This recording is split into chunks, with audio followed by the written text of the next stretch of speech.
Bueno, César, lo primero, ¿qué es la masonería? ¿Cómo empieza la masonería? Porque antes de llegar a España tuvo que existir. Bueno, eso nos da para extendernos muchísimo, y voy a intentar ser breve. La masonería es una sociedad secreta, aunque es verdad que en las últimas décadas, por razones de relaciones públicas, insisten en que es una sociedad discreta, lo cual a mí me parece una cursilería enorme. Es decir, no somos secretos, somos discretos. No deja de parecerme pues una forma de jugar con las palabras como los trileros juegan con los triles. Que efectivamente tiene un contenido ideológico, sobre todo de carácter iniciático, de carácter esotérico, diríamos, que también suele ser negado, pero que es innegable cuando uno ve las fuentes de la masonería, y que por supuesto ha tenido una enorme influencia de carácter político y de carácter social, como suelen tener en general las sociedades secretas, mayor o menor según sea la sociedad. En términos generales, la verdad es que la masonería, tal y como la conocemos, aparece a finales del siglo XVII y a inicios del siglo XVIII, con las constituciones de Anderson en Escocia, tiene lo que sería de alguna forma el nacimiento oficial, con la fundación de la Gran Logia de Londres y las constituciones de Anderson. Esa es la masonería moderna, la real. Exactamente. Luego está la cuestión de las primeras sociedades secretas, sí, por ejemplo, de los masones, bueno, medievales, etcétera, sí, etcétera. Es decir, albañiles, constructores, se decía. Eso es tremendamente discutible. Es decir, claro que existieron gremios de albañiles, como hubo gremios de zapateros, etcétera, pero la verdad es que cuando uno ve lo que son las cartas de cargos, que es el nombre que tenían los documentos, pues eran gremios fundamentalmente. Gremios además que no se diferenciaban del gremio de tejedores o el de zapateros, que estaban fundados bajo la invocación de la Santísima Trinidad, que por cierto desaparece inmediatamente cuando se crea la masonería especulativa. Por supuesto, la masonería, que como todas las sociedades secretas tiene un enorme interés en retrotraerse a la noche de los tiempos, pues se apunta a los masones medievales, se apunta a los templarios, a los misterios de Eleusis, a la religión de Osiris, etcétera. No estoy ironizando, estoy citando textualmente. Y cuando uno lee a los autores masónicos, incluso alguno dice que el primer masón fue Adán y que ya le transmitió los secretos de la masonería a Caín, que fue el que fundó una ciudad. Seguramente no dándose cuenta de lo que hay. Dicen que la primera masona fue la culebra, la serpiente. Sí, según cómo claro, se la vaya. Sabiduría, ¿quién le transmitió a Adán la sabiduría? Hay un sector en ese sentido que apuntaría por ahí, pero eso nos lleva muy lejos. Bien, cuando la masonería aparece de una manera oficial, que efectivamente es en la segunda década del siglo XVIII, su expansión es muy rápida por dos razones. Una, porque inicialmente la masonería, uno de los lugares en los que tiene una tremenda entrada, es precisamente en el ejército, y no ha dejado de tenerla. Es decir, la masonería históricamente ha tenido un enorme interés por penetrar el estamento militar. En el caso inglés, efectivamente se constituyen muchas logias en el ejército que expanden la masonería a uno y otro lado del mundo, porque evidentemente... ¿Por qué el ejército? ¿Por el poder? Sin la menor duda, sin la menor duda. Es decir, el ejército y modernamente la policía. De hecho, algunos de los grandes escándalos masónicos de las últimas décadas, por ejemplo, el que se cargó totalmente la Policía Metropolitana de Londres, es un escándalo masónico. Estamos hablando de 1977. Es decir, hay determinados sectores que siempre han sido especialmente atractivos para la masonería. Uno, el ejército; otro ha sido la policía, la judicatura, ocasionalmente, en fin, esto también nos llevaría lejos. Pero a inicios del siglo XVIII hay una extensión muy grande en el ejército, lo que permite, por ejemplo, que la masonería aparezca en el Canadá, aparezca en lo que luego sería Estados Unidos, aparezca en la India, etcétera, etcétera. Y además otra entrada en la nobleza que permite, pues por ejemplo, que pase inmediatamente al continente europeo y que entre en Francia, Alemania, etcétera, etcétera. La masonería tiene una respuesta inmediata por parte de la Santa Sede y de otras iglesias, fundamentalmente porque esta gente capta que lo que es el lenguaje filosófico de la masonería tiene mucho que ver con una visión ocultista que casa muy mal con el cristianismo. Por mucho que la masonería insista en el hecho de que uno puede ser católico o puede ser protestante u ortodoxo y ser masón, sin embargo, desde un principio lo que hay es una controversia de tipo teológico, por decirlo de alguna manera. Y eso hace que en España no entre la masonería, porque desde 1738 la Inquisición se encarga de que no haya masones y desde 1751 la propia autoridad regia establece la prohibición de la masonería. De tal manera que una serie de leyendas masónicas que hablan de que Aranda fue masón o incluso Carlos III fue masón, pues no dejan de ser leyendas, es decir, no tienen ninguna base. Carlos III no podía ver a la masonería y además incluso se opuso en su día a suprimir la Inquisición porque él decía: a mí no me molesta y hay mucha gente a la que le gusta, textualmente, y no veo razón para suprimirla. Eso hace que, por ejemplo, en 1787, cuando se publica una relación de las logias masónicas que hay en Europa, España España no aparezca, porque efectivamente no hay logias en España. Y hay también incluso un viajero danés que se llama Moldenhaber, que estuvo en el 82 en España, en 1782, y que también dice que España es un país donde no hay masones, o sea, no los hay, porque efectivamente es así. ¿Cuándo aparece o cuándo se produce el primer contacto con la masonería? Pues curiosamente, cuando hay españoles que viajan al extranjero. En 1799 una parte de la flota española, por la alianza con Francia, marcha al puerto de Brest, y en el puerto de Brest algunos de los marinos, fundamentalmente capellanes de la flota y oficiales de marina, son iniciados en la masonería en logias francesas. También capellanes. En un número muy alto. Es una cosa muy curiosa. Es decir, fundamentalmente capellanes y oficiales son los que son iniciados en estas logias en Francia. De hecho, llega un momento en que el número de españoles no es que sea exagerado, pero sí da para constituir su propia logia, y en 1801 en Brest se funda la primera logia española, que fue una logia que se llamaba la Reunión Española, y que dejó de existir cuando el 23 de abril de 1802 la flota española tuvo que volver a España. Y en ese momento esa logia se disuelve. Al llegar a España son juzgados. Es verdad que ninguno de ellos pasó por la cárcel, es decir, los retiraron de destino, los enviaron a las Indias, etcétera, pero realmente no se ejecutó sentencia severa sobre ellos y desaparece. ¿Cuándo vuelve a aparecer la masonería? Y esto tiene una enorme importancia, porque demuestra hasta qué punto la masonería en un momento determinado tiene un factor político enorme. Vuelve a aparecer con Napoleón. Se ha discutido mucho si Napoleón fue iniciado o no en la masonería. Parece ser que pudo ser iniciado en una logia en Malta, pero esto no es del todo seguro. Ahora, tanto su padre como todos sus hermanos sí fueron iniciados en la masonería. Napoleón comprende una cosa esencial, y es que la masonería le puede ayudar enormemente a someter el continente a los dictados de Francia. De tal manera que junto con los ejércitos franceses siempre avanzan masones franceses que van constituyendo logias en toda Europa y en las que intentan captar a gente de esos países, es decir, es un instrumento de acción.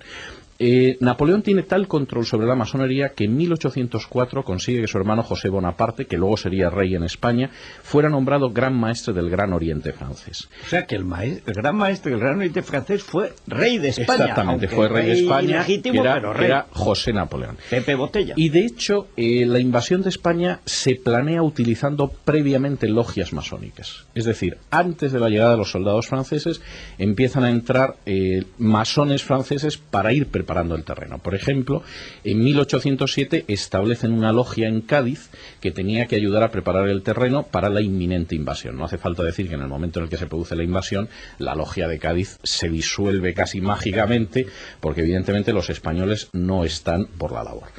En 1809 se crea la primera logia oficial en España, un 18 de julio de 1809. Hay fechas, como usted verá, que están marcadas. El 28 de julio, el 23F. El 23F, pero bueno, es que una y otra vez. Bueno, pues un 18 de julio de 1809 en San Sebastián. Y esta está formada por franceses, por soldados y oficiales, o sobre todo oficiales franceses, y hasta octubre de 1809 no se crea una logia con españoles. Se crea en Madrid, en lo que había sido el edificio donde estaban los locales de la Inquisición. Y es una logia que se llama Santa Julia. La verdad es que a las logias de españoles que se van creando en la época de la Guerra de la Independencia no se apunta casi nadie. Es más, lo que hay es un sentimiento terrible de aversión hacia la masonería, porque todo el mundo entiende que eso es un instrumento de dominación de Napoleón y que tonto será o colaborador el que realmente no lo quiera ver. Tan es así que cuando en agosto de 1812 José I se ve obligado a dejar Madrid, las logias que existen en Madrid desaparecen totalmente, porque por supuesto aquí no se queda nadie de esas logias. Y de hecho la masonería desaparece de España prácticamente desde 1813.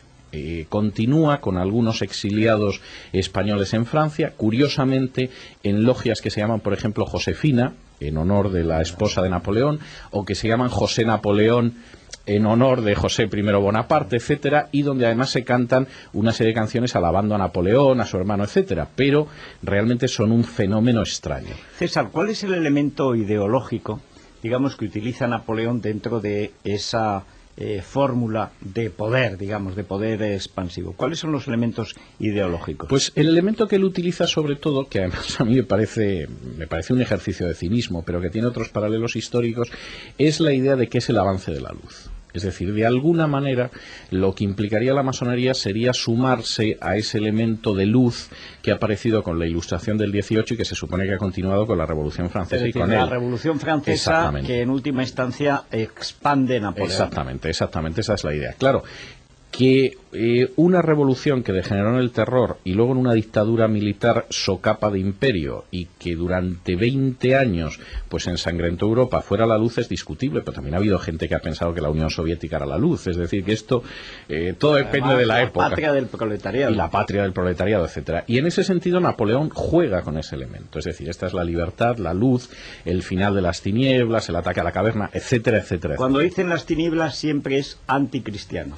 Fundamentalmente anticristiano, porque de hecho la masonería parte de la base de que hay la posibilidad de volver a un estado de luz antiguo que aparece en las religiones mistéricas, que es Eleusis, que es Pitágoras, que es Osiris, etcétera. No hace falta decirle que todo parecido entre la masonería y lo que pudiera pensar Pitágoras o Osiris es pura filfa, pero sí se insiste, y de hecho hay algunos escritos muy divertidos del siglo XVIII, uno de ellos por ejemplo por Thomas Paine, que estuvo en la Revolución Americana y en la Revolución Francesa, donde él explica cuál es la filosofía de la masonería y la retrotrae hasta los druidas. Es decir, los druidas era gente ilustrada. Bueno, si llegó hasta Adán. Sí, exactamente. O sea, a lo mejor ahí empezó a hablar euskera, como decía Sabino Arana, ¿verdad? Yo no lo descartaría. Pero por concluir el episodio de hoy, pues finalmente el regreso de la masonería se produce en 1820. En 1820 usted sabe que los liberales consiguen de nuevo imponer la Constitución del 12, que regresan los exiliados, y ahí se va a producir el regreso de la masonería, que está decidida ya a algo muy claro, y es a liquidar realmente el sistema que existe en España y sobre todo a ir creando logias de carácter revolucionario que realmente empiezan a actuar, yo diría que ya de manera interrumpida prácticamente hasta el año 31. Hasta 1931. La presencia militar prácticamente empezaría entonces sistemáticamente en el trienio liberal. Anterior al trienio liberal, pero con un enorme peso porque ya están en España desde el trienio liberal. Bien, y dos cuestiones últimas. Primero, ¿por qué en América, a diferencia de Europa, es más popular la masonería? ¿Por qué grandes presidentes de gobierno, libertadores, han sido masones? En América hay una razón que yo creo que es enormemente importante, y es que la masonería tiene un papel esencial en el proceso de emancipación hispanoamericana. Es decir, Miranda, que es el venezolano prácticamente padre de la idea de la emancipación antes de Simón Bolívar, es iniciado en la masonería en Europa, y hay una conexión muy fuerte con la masonería francesa, de tal manera que de alguna forma los padres de la patria, estoy hablando de Miranda, estoy hablando de Bolívar, estoy hablando de San Martín, es gente que fue iniciada en la masonería. La iniciación de San Martín es absolutamente innegable, pero ocasionalmente provoca disensiones enormes en Argentina entre los que consideran que es maravilloso que le iniciaran en la masonería y los que consideran que es intolerable que siquiera esa idea pueda pasar por mente humana, pero eso está absolutamente atestiguado. Y sobre todo hay el papel de una logia, que hay algunos autores que insisten en que no es masónica, pero la verdad es que no hay ninguna duda de que lo fue, que es la logia Lautaro. La logia Lautaro es una logia que tiene un papel inmenso en todo el proceso de emancipación en Hispanoamérica, y que efectivamente es la logia en la que son iniciados todos los dirigentes de después las distintas naciones de Hispanoamérica, y que efectivamente va a dirigir todo ese proceso de emancipación. Incluso procesos de emancipación posteriores como el de Filipinas y el de Cuba tienen una relación con la masonería, pero ya no con la logia Lautaro.